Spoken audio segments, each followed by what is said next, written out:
Corona virus के संबंध में प्रदेश की स्थिति इस प्रकार है। विगत 24 घंटों में संक्रमण के 1986 नए प्रकरण सामने आए हैं। इस समय प्रदेश में एक्टिव इन्फेक्शन के केसेस की कुल संख्या 17,264 है। अब तक संक्रमित मरीजों में से 28,664 पूर्णतः उपचारित होकर डिस्चार्ज किए जा चुके हैं। संक्रमित मरीजों में से 1,108 व्यक्तियों की अभी तक मृत्यु हुई है। इस समय आइसोलेशन वार्ड में 17,267 लोगों को रखा गया है और उनका इलाज किया जा रहा है।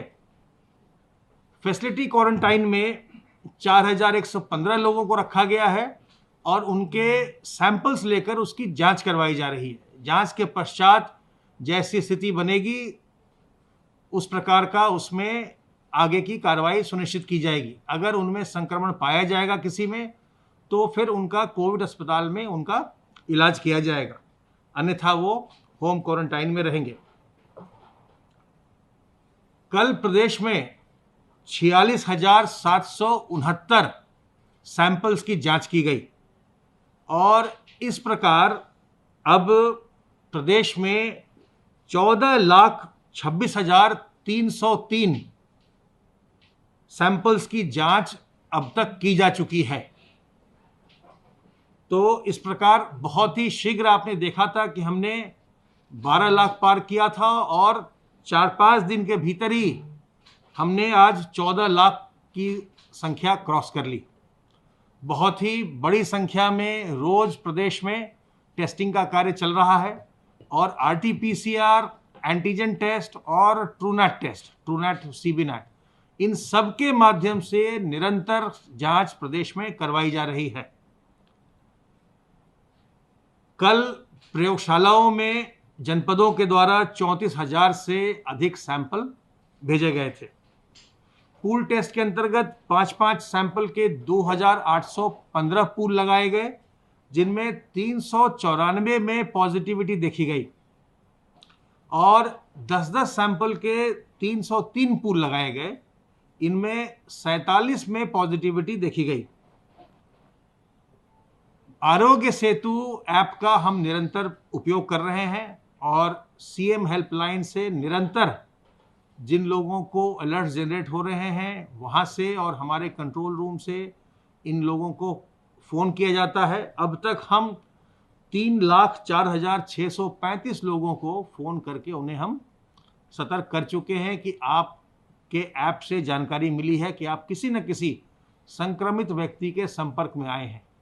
यह ऐप एक बहुत ही उपयोगी ऐप है। इसको अगर आपके पास स्मार्टफोन है इसे डाउनलोड कर लीजिए और ये ऐप आपको सावधान करता है। अगर आप किसी संक्रमित व्यक्ति के संपर्क में आते हैं, नज़दीक आते हैं, तो आपको ये सावधान करता है। इससे आप सावधान रहकर, सतर्क रहकर अपना बचाव कर सकते हैं।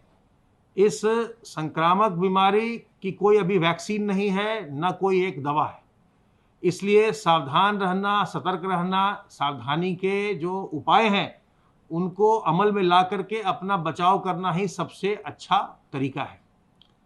हाथ को बार बार साबुन पानी से साफ करते रहिए, जिससे कि आपके हाथ पर कोई वायरस न रहे। आपका हाथ साफ रहेगा तो हाथ से आपके मुंह, आँख, नाक के रास्ते वायरस आपके शरीर में प्रवेश नहीं कर पाएगा। और अपने मुंह और नाक को मास्क से ढक कर रखिए। अगर आप नहीं ढक कर रखते हैं तो आपको बाहर निकलने पर जुर्माना भी हो सकता है। अब जो जुर्माने की राशि है वो 500 रुपये कर दी गई है। हर बार आपको 500 रुपये का जुर्माना भरना पड़ सकता है, जबकि मास्क जो है वो मात्र आपको जो रीयूजेबल मास्क है, जिसको कि आप रोज़ प्रयोग में ला सकते हैं, वो भी आपको 10 रुपये में मिल जाता है। उसको धो करके साफ़ करिए और साफ़ मास्क जो है उसका इस्तेमाल करिए। आपके पास मास्क अगर नहीं है तो अपने मुंह और नाक को गमछे से ढकिए। गांव देहात के आप रहने वाले हैं, आपके पास गमछा है, गमछे से ढकिए, रुमाल से बंद ढकिए, दुपट्टे से ढकिए, लेकिन मुंह और नाक को ढक कर रखिए। खास करके जो अभी मौसम आया है, बारिश के मौसम में जो वातावरण में आर्द्रता बढ़ जाती है, ह्यूमिडिटी बढ़ जाती है, और इसमें जब हम बातचीत भी करते हैं, पहले तो हम कहते थे कि छींकने खांसने से ड्रॉपलेट निकल रहे हैं, अभी बातचीत करने से भी ड्रॉपलेट निकलते हैं, और उससे अगर संक्रमित व्यक्ति के पास आप जाते हैं तो उससे आप संक्रमित हो सकते हैं। इसलिए अपने मुंह और नाक को ढक कर रखिए और लोगों से 2 गज की दूरी मेंटेन करिए। किसी के पास भी जाइए तो ये मानते हुए कि हो सकता है, क्या पता वो संक्रमित हो, तो उससे कम से कम 6 फीट की दूरी रखिए, जिससे कि उसके मुंह से, नाक से जो ड्रॉपलेट को निकले तो आप तक पहुंच ही ना पाए।